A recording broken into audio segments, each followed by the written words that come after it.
41 personnes en situation de handicap viennent d'être recrutées à titre exceptionnel dans la fonction publique de l'État. Il s'agit là d'une réparation d'injustice dont ces personnes sont victimes depuis une décennie. La ministre du Travail, de la fonction publique et du dialogue social a présenté hier l'arrêté d'intégration des intéressés aux membres de la Fédération malienne des associations des personnes handicapées. En troisième région, le mois de Ramadan n'est pas très favorable pour les salons de coiffure. Ces entreprises traversent des moments difficiles, contrairement à des activités de vente de glace, de galettes et de jus de gingembre. C'est en tout cas le constat fait par notre équipe de reportage dirigée par Moustapha Doumbia.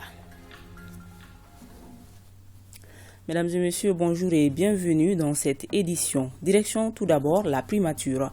Le Premier ministre a reçu successivement l'ambassadeur de Russie au Mali et une délégation de l'administration provisoire du Conseil national du patronat malien.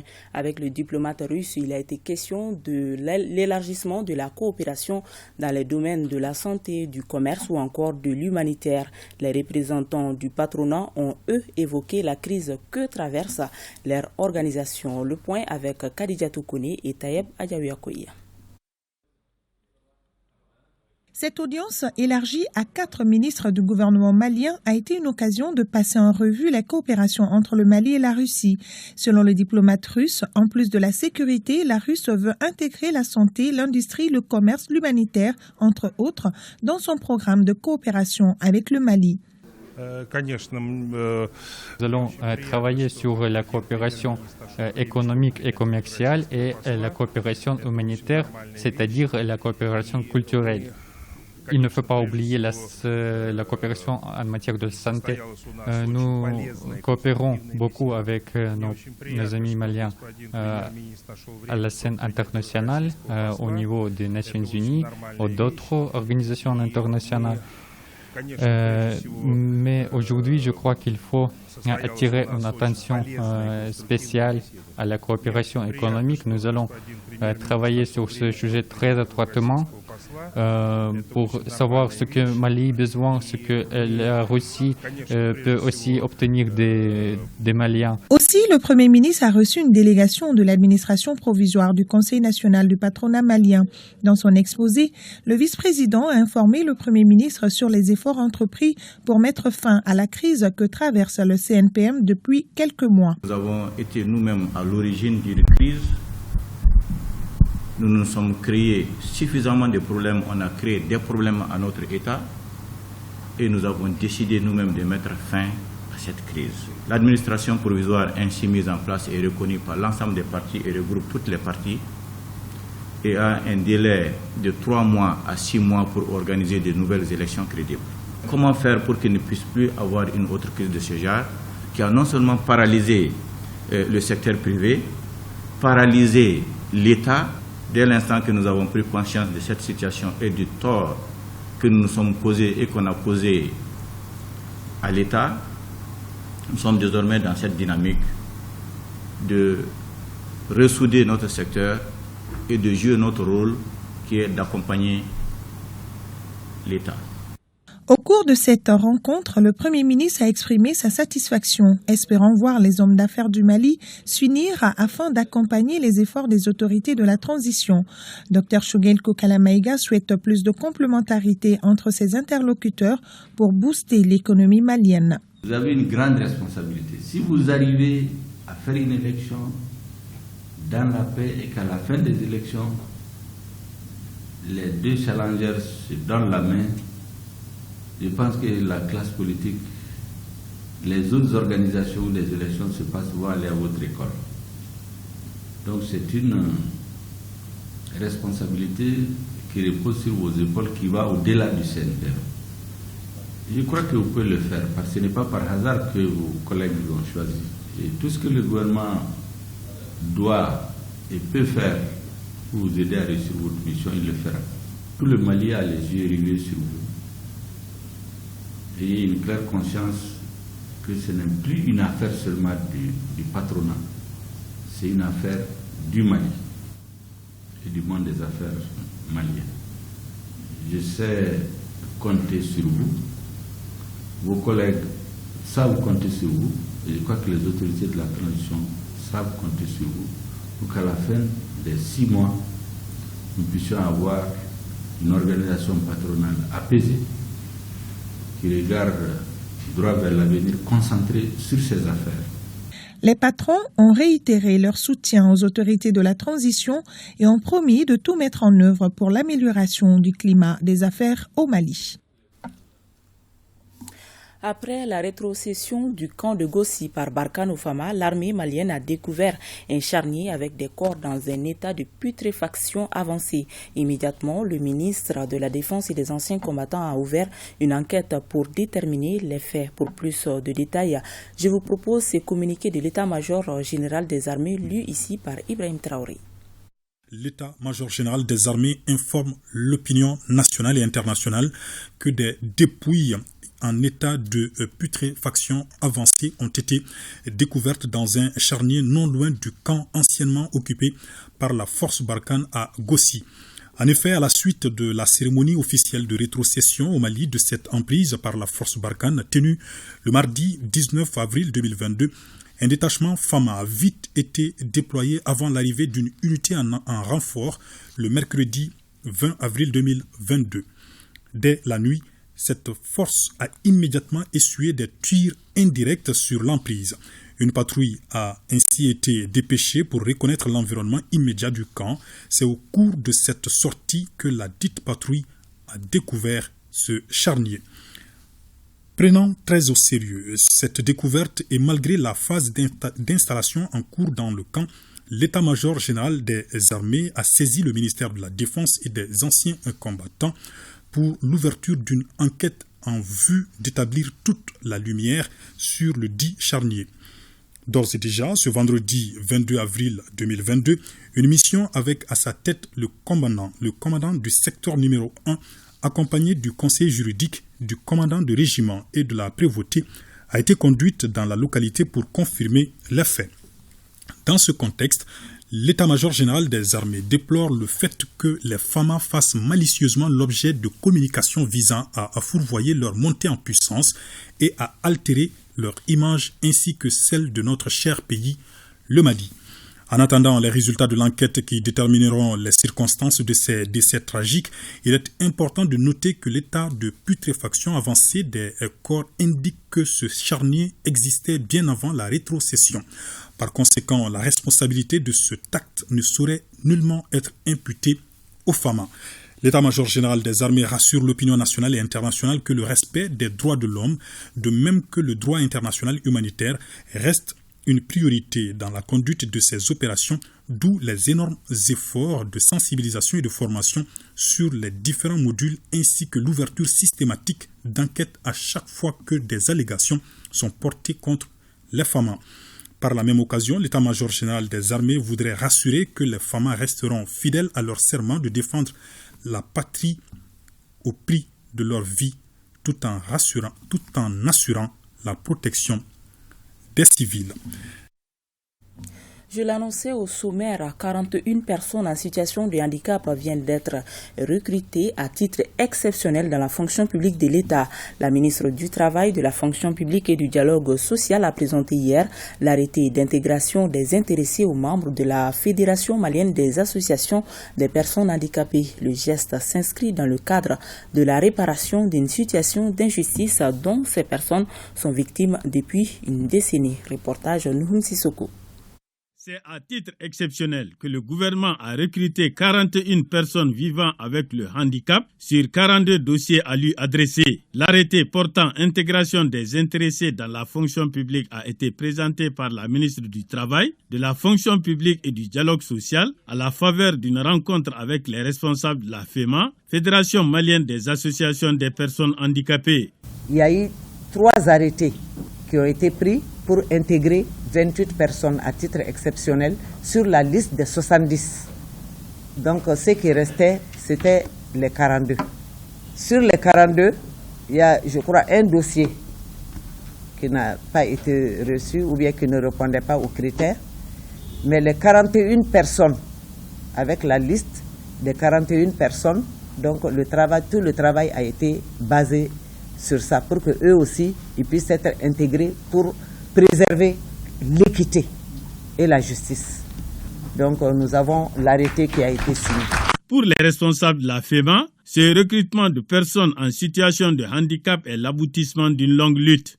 Nous, personnes vivant avec un handicap, aujourd'hui nous savons que la refondation du Mali est en marche avec l'équipe de la transition. En guise de reconnaissance, la FEMA a remis à la ministre en charge de la fonction publique le drapeau national pour le président de la transition, pour le premier ministre et pour le président du CNT. Tenu jeudi dernier à la Maison de la Femme de Bamako d'un forum national sur la justice traditionnelle, c'est une initiative de l'association Noyau Dur pour la promotion de la justice transitionnelle au Mali. L'activité entre dans le cadre de l'exécution du projet Amélioration de la participation citoyenne au processus de la justice transitionnelle au Mali. Le projet, dans sa deuxième phase, doit accompagner 400 victimes dans les régions de Mopti, Ségou et Koulikoro. Le point avec Koumba Sissi.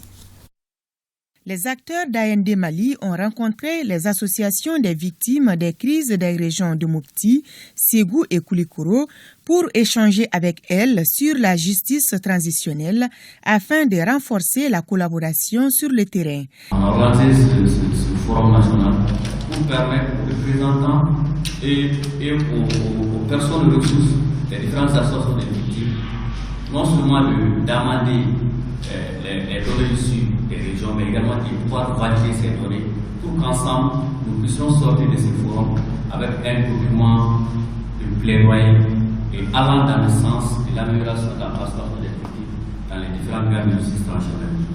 Le projet Amélioration de la participation citoyenne au processus de la justice transitionnelle au Mali, APCJT, dans sa deuxième phase, doit accompagner 400 victimes dans la procédure de saisine de la justice. Ils ont accompagné d'abord les victimes en 2016 pour leur déposition et cette fois-ci avec le projet AGTLF, dont je suis bénéficiaire aussi, a accompagné 400 victimes à faire leur déposition.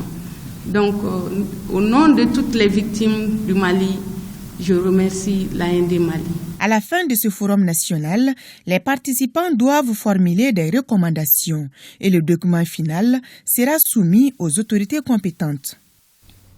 Depuis le début du mois de Ramadan, le mouvement Ambiko de Fatoumata Batoulignan multiplie les gestes de solidarité à l'endroit des plus démunis de Bamako comme à l'intérieur du Mali. La communauté chrétienne qui a fêté la fête du Pâques n'a pas été oubliée.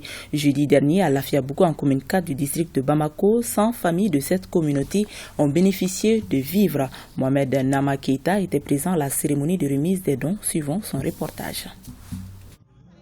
100 sacs de riz de 25 kg, 100 sacs de sucre de 5 kg et 100 bidons d'huile alimentaire. Voici une quantité de vivres que le mouvement Ambiko met à la disposition des 100 familles de la communauté chrétienne. Une façon pour le mouvement Ambiko de souhaiter bonne fête de Pâques à cette communauté. Pour que la paix revienne au Mali, il faut que l'union existe entre nous. Il faut qu'on s'entende entre nous, qu'on s'entraide. C'est pourquoi on a eu l'honneur aujourd'hui de venir en commune 4 pour choisir 50 protestants et 50 catholiques en leur donnant des kits alimentaires. Le porte-parole des bénéficiaires a salué le geste et a formulé des bénédictions. Ça veut dire que les musulmans pensent aux chrétiens. Et réellement, ça doit se passer comme ça. Donc c'est une grande joie pour moi d'être d'abord localisé pour organiser cette fête. On doit se tenir la main pour travailler. C'est un geste noble qui a été fait ici. Pour moi, je vais beaucoup prier pour elle. Pour qu'elle ait la santé. Pour que Dieu lui donne toujours les moyens de réunir des Maliens. Au-delà de toutes ces donations, le mouvement Ambiko entend promouvoir les vivre ensemble entre tous les Maliens afin que le pays puisse relever les défis qui l'assaillent. En première région, la Direction générale de la CEMOS SA, en collaboration avec le groupe Aliette de Gaulle, a remis aux enfants orphelins et veuves des camps de Caille un lot de vivres, non-vivres et d'un chèque. L'objectif est de les aider à se reconstruire et à participer pleinement à leur propre épanouissement. Benogo Fofana. C'est un lot de dons en vivres et non-vivres composé de 50 sacs de riz de 50 kg, 25 sacs de sucre de 50 kg, 25 paquets de pâtes alimentaires, 25 bidons d'huile de 5 litres et 50 cartons de savon pour un montant de 2 millions de francs CFA et un chèque d'1 million de francs CFA que la société d'exploitation des mines d'or de Sadiola vient d'offrir aux enfants orphelins et veuves des camps de Kaya. La direction générale de la CEMOS réaffirme par ce geste de solidarité son engagement de défendre et de protéger les couches les plus défavorisées de notre société. Ce geste de la CEMOS SA nous va droit au cœur. Le fait d'avoir soutenu les enfants orphelins et veuves en ce mois béni de Ramadan, nous leur faisons des bénédictions, que le Tout-Puissant Allah les récompense. Au nom de la hiérarchie, au nom de toute la zone de défense numéro 4 et à mon nom propre, de remercier la CEMOS pour sa générosité à l'endroit des veuves. Le chef de l'exécutif régional a salué ce geste de solidarité de la CEMOS SA qui vient à point nommé. Elle est là pour tous les Maliens, et particulièrement pour toute la région de Kaya.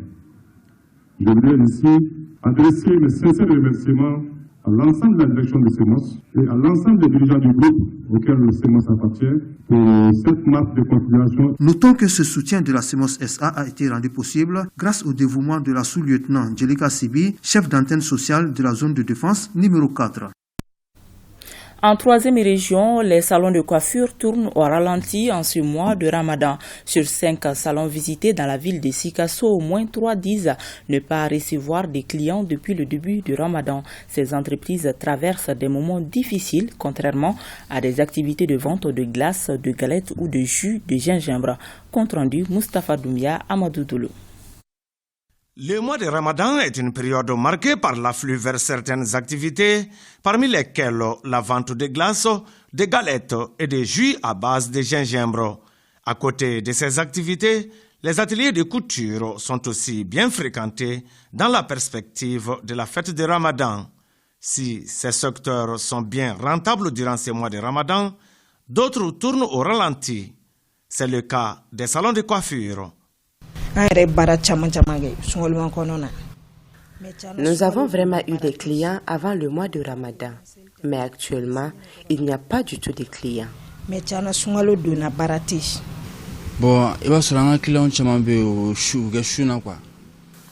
Beaucoup de nos clientes observent le jeûne, ce qui fait que nous recevons moins de clientes actuellement. Nous mettons ce temps à profit pour préparer des perruques. Les quelques rares clientes qui viennent actuellement ont besoin de traiter leurs cheveux ou un besoin similaire.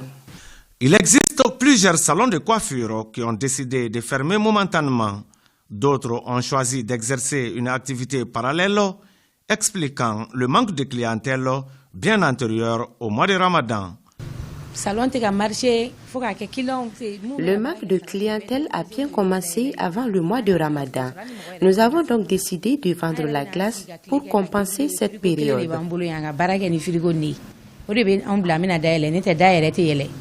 Malgré ces difficultés évoquées, l'espoir de revoir la clientèle est là.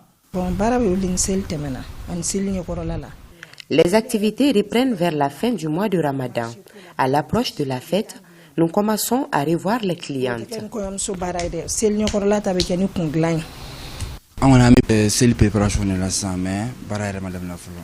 Nous sommes en train de nous préparer pour la fête de Ramadan. En général, les clientes attendent cette occasion pour demander nos services. Ils sont au moins 3 salons de coiffure sur 5 à n'enregistrer aucun client durant les 10 premiers jours du mois de Ramadan. Le ministre de l'Artisanat, de la Culture, de l'Industrie hôtelière et du Tourisme était à Ségou pour une consultation internationale de 2 jours sur l'économie de la culture à travers les manuscrits anciens du Mali. Cette consultation, qui connaît la participation d'experts nationaux et internationaux, devra aboutir à l'élaboration des documents de gestion harmonisés des manuscrits anciens faisant partie du patrimoine mondial. Reportage Honoré Chinou. La sauvegarde et la promotion des manuscrits anciens du Mali est un projet du ministère de l'Artisanat, de la Culture et de l'Industrie hôtelière. Cette consultation internationale, qui regroupe plusieurs experts de la sous-région, vise à élaborer une documentation pouvant contribuer à une meilleure gestion des manuscrits anciens dans le cadre de la mise en œuvre de ce projet. C'est le passé, le présent et le futur du patrimoine collectif qui s'appelle les manuscrits de Mali, mais qu'en vérité, c'est l'un des enjeux par lesquels toute l'humanité, l'Espagne aussi, s'est bien engagée. Également, la consultation a connu la participation en ligne des experts de la Mauritanie, du Niger, du Sénégal et même de l'Espagne en vue d'une harmonisation de gestion des manuscrits anciens. À un moment, les manuscrits étaient complètement tombés dans le privé. Et notre souci était de voir comment coordonner l'ensemble des acteurs qui interviennent dans le domaine, comment faire en sorte que nous puissions, en intelligence organisée, mettre nos actions dans une dynamique de coopération et que chacun puisse jouer son rôle. Qu'il me soit aussi permis de remercier sincèrement les partenaires techniques et financiers, notamment l'UNESCO à travers son bureau de Bamako pour l'ensemble des efforts consentis en faveur de la protection et de la promotion des biens du patrimoine culturel du Mali, notamment du patrimoine documentaire. Il convient de noter qu'aujourd'hui, la gestion des manuscrits anciens qui entrent dans le patrimoine mondial relève d'une cogestion multinationale dont la sauvegarde reste la chose la mieux partagée. Et c'est la fin de ce journal. Merci de l'avoir suivi. À demain, s'il plaît à Dieu.